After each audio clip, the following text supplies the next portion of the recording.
नमस्कार दोस्तों, स्वागत है मेरे YouTube चैनल कुमार हिंदी कहानियाँ में।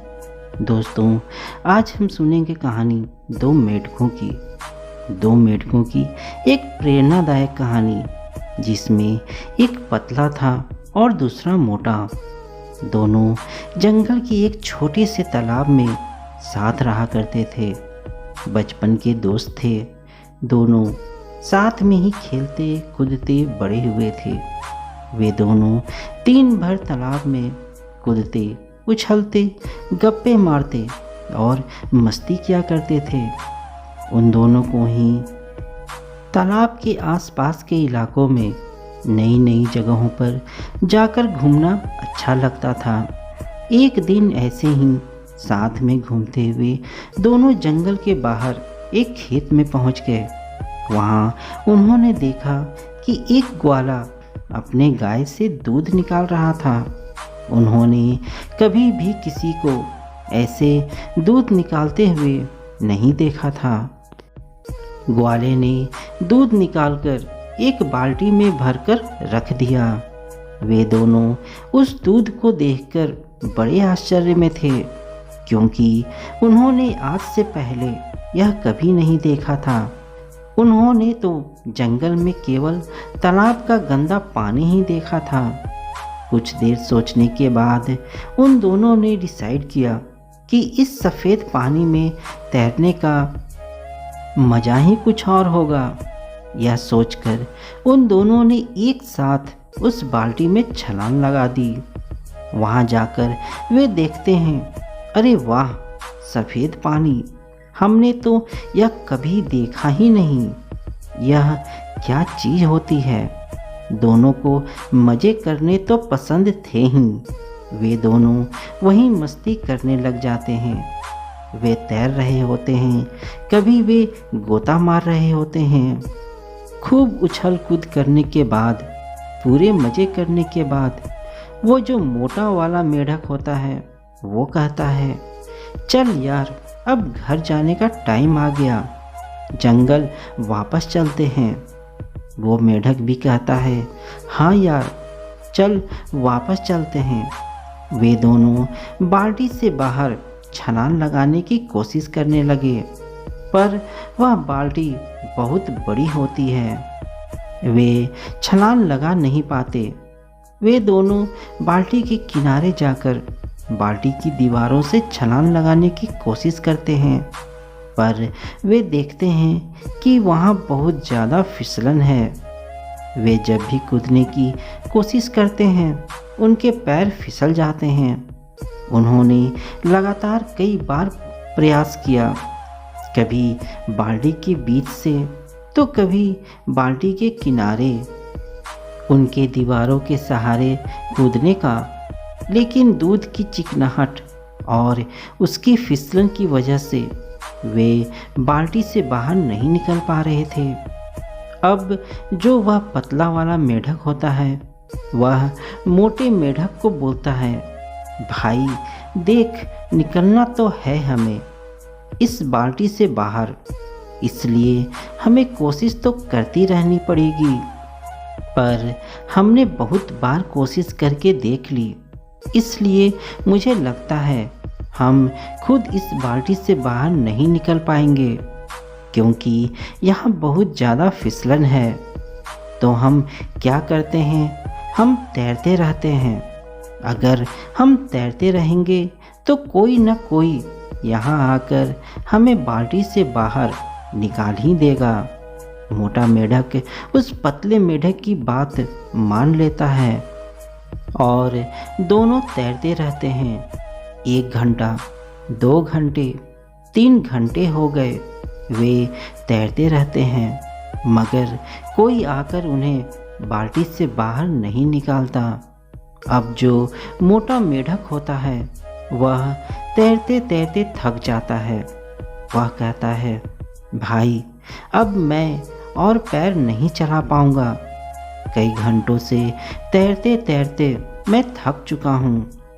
तब वह पतला मेढक कहता है, भाई देख, अगर तू पैर चलाना बंद कर देगा तो तुम डूब जाएगा और कुछ देर में सांसें रुक जाएगी और तू मर जाएगा।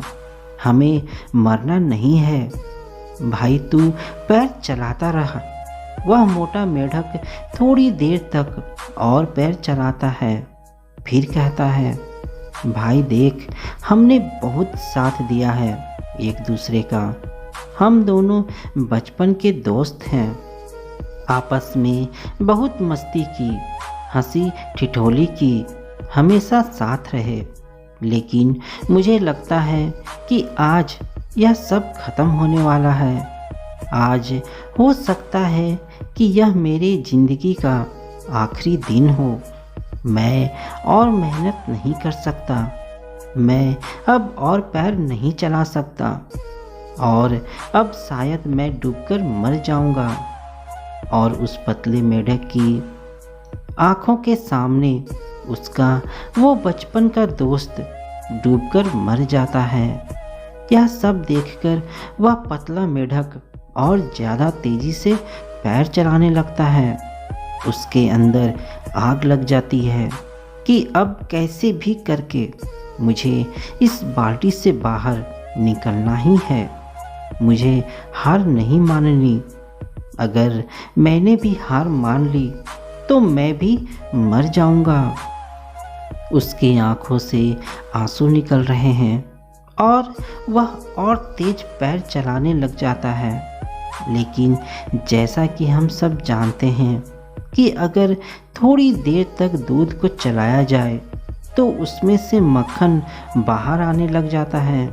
और बिल्कुल ऐसा ही हुआ, क्योंकि बहुत घंटों से वे दोनों मेढक उस दूध में पैर चला रहे होते हैं, इसलिए उस दूध से मक्खन बाहर आने लग जाता है। साथ ही कुछ घंटों से रखे रहने की वजह से दूध कुछ जमने भी लगता है, दही बनने लग जाता है। दूध के जमने और मक्खन के बाहर आ जाने से मेढक देखता है कि दूध थोड़ा सा गाढ़ा सा हो गया है। अब वह पहले जैसा चिपचिपा नहीं रहा। वह उस मक्खन के ऊपर बैठकर पूरे जोरों से एक छलांग मारता है और वह बाल्टी के बाहर आ जाता है। बाल्टी से बाहर आने के बाद कुछ देर तक उसे समझ ही नहीं आता कि आज उसके साथ क्या हुआ।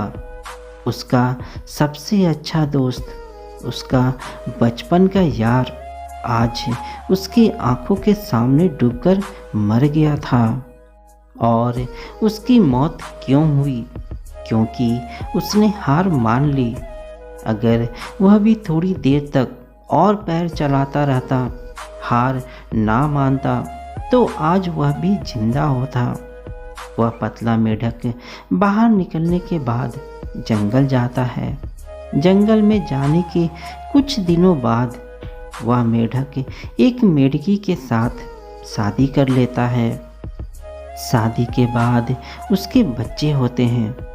वह अपने बच्चों के नाम अपने उस मोटे दोस्त के नाम पर रखता है और बच्चों को रोज शाम को वह पतला मेढक यही कहानी सुनाता है कि मेरा एक मोटा दोस्त हुआ करता था जिसके साथ मैं पूरे जंगल में घुमा करता था।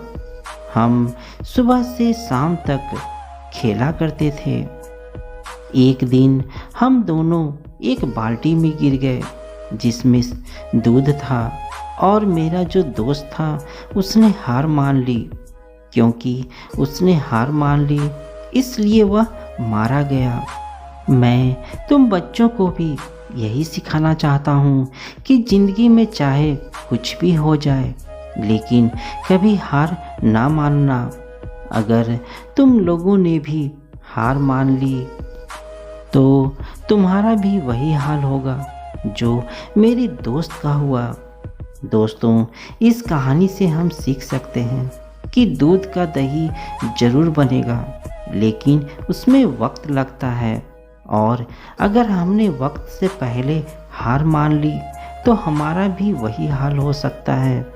हो सकता है हमें ज़िंदगी में अभी वह सब ना मिला हो जो हम चाहते हैं, लेकिन लाइफ में मिलता उन्हें ही है जो कभी हार नहीं मानते।